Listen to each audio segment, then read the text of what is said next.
Hello welcome to AP7AM. Railway స్టేషన్ల పేర్లలో road, junction, central ఏంటివి? ఎందుకిలా? చూద్దాం.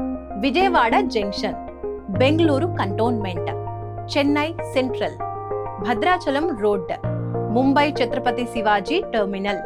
ఇలాంటి రైల్వే స్టేషన్ల పేర్ల చివరన ఇలా డిఫరెంట్ గా ఎందుకు ఉంటాయో తెలుసా? వాటికి అర్థమేంటో ఐడియా ఉందా?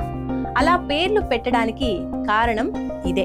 ఏదైనా రైల్వే స్టేషన్ మీదుగా కనీసం 3 రైల్వే రూట్లు ఉంటే ఆ స్టేషన్ పేరు చివరన జంక్షన్ అని పెడతారు.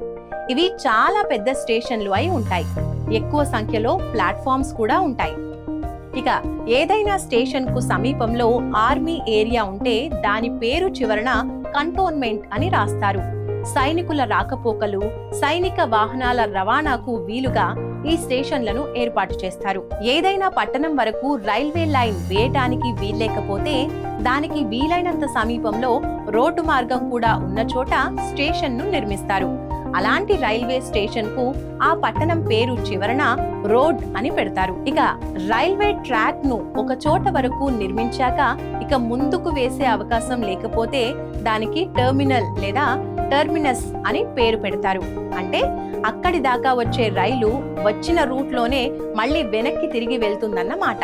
ఏదైనా సిటీలో 2 కన్నా ఎక్కువ స్టేషన్లు ఉంటే వాటిలో ఎక్కువగా రాకపోకలు సాగించే ప్రధాన స్టేషన్ పేరు చివర్లో సెంట్రల్ అని యాడ్ చేస్తారు. దేశం మొత్తంలో కేవలం 5 సెంట్రల్ స్టేషన్లే ఉన్నాయి. అవి Mumbai central, Chennai central, Thiruvananthapuram central, Mangaluru central, Kanpur central.